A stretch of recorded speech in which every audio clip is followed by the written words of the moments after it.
नमस्कार। आइए आज हम योग के बारे में बात करेंगे, चर्चा करेंगे और ये जानेंगे कि योग आखिर प्रारंभ कब से हुआ और इसका इतिहास क्या है।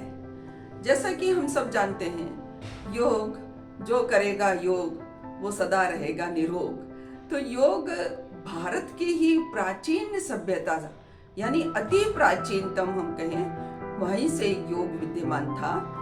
और योग आदि पुरुष शिव शंकर जी, शिव जी से प्रारंभ होता है। सबसे बड़े योगी, आदि योगी हमारे शिव जी हैं, जहाँ से योग हमारे सनातन सभ्यता में विद्यमान रहा है। उसके बाद यदि हम इसका इतिहास साक्ष्यों के तौर पर देखते हैं, प्रामाणिक तौर पर देखते हैं, तो 5000 ईसा पूर्व मोहनजोदड़ो की सभ्यता से, सिंधु घाटी की सभ्यता से हमें योग के साक्ष्य इतिहासकारों को मिले हैं, पुरातत्ववेताओं को मिले हैं। वहाँ से योग जो हम सभ्यता में देखते हुए आ रहे हैं, तो वैदिक काल में भी जो हमारे प्राचीनतम ग्रंथ हैं, चारों वेद, उनमें भी योग का वर्णन हमें मिलता है। पूर्व वैदिक काल 5000 ईसा पूर्व से लेकर 3000 ईसा पूर्व तक का यदि हम माने, तो उनमें योग के साक्ष्य हमें प्राप्त होते हैं। और 3000 ईसा पूर्व से लेकर के 500 ईसा पूर्व तक का समय यदि हम वैदिक काल का मानते हैं, तब भी हमें बहुत सारे वेदों में और उपनिषदों में आगे चल करके हमें गीता में तो योग का बहुत विस्तार से वर्णन है। उसमें कर्म योग है, राज योग है, सांख्य योग है और हठ योग भी उसमें कहीं हमें देखने को मिलता है। तो ये सभी तरह के 4 प्रमुख योगों का वर्णन हमें गीता में देखने को मिलता है। तो कृष्ण जी, राम जी, इनके द्वारा भी योग को काफी विस्तार मिला और योग को इन्होंने अपनाया, समाज में बताया।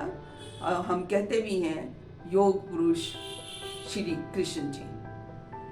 तो आइए इसके बाद यदि हम चलते हैं, तो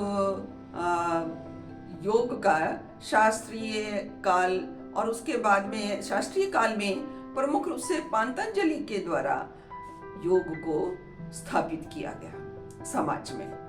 और वेदों में बिखरी पड़ी योग विद्या को उन्होंने संकलित किया, इकट्ठा किया और लगभग 195 सूत्रों के द्वारा योग सूत्र नाम से उन्होंने एक पुस्तक भी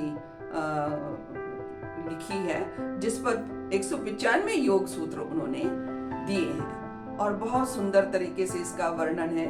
तो यदि हम आगे के इस काल में, शास्त्रीय काल में यदि मानते हैं, तो पातंजलि का योग जो है वो अभी तक प्रचलित है, जिसमें अष्टांग योग भी उन्होंने बताया था। यम, नियम, आसन, प्राणायाम, प्रत्याहार, धारणा, ध्यान एवं समाधि, इन सब का वर्णन हमें योग सूत्र में देखने को मिलता है।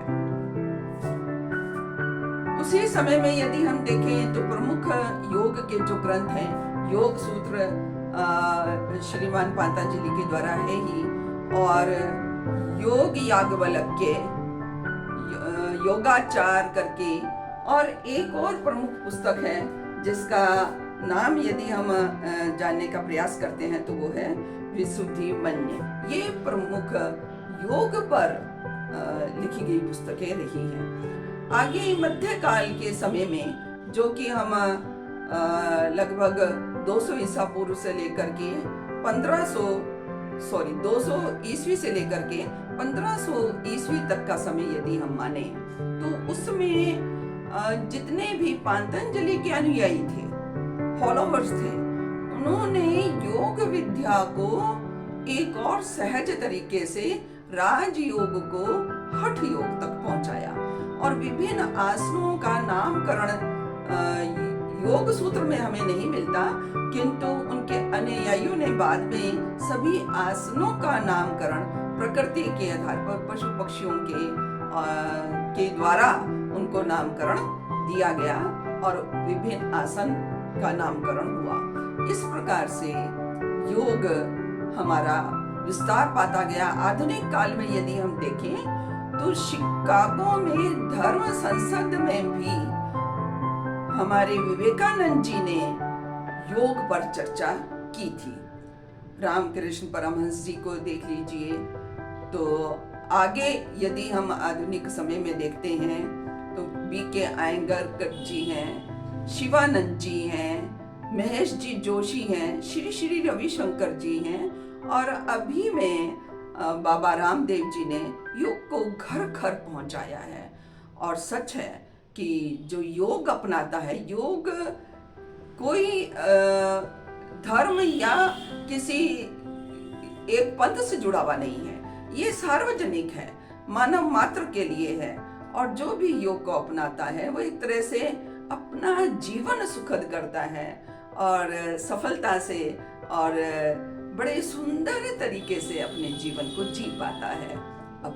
अपने साथ साथ समाज का भी वो भला करने का, उत्तम करने का, श्रेष्ठ विचारों का जो समायोजन उसके अंदर स्वयं में वो करता हुआ समाज को आगे ले जा सकता है।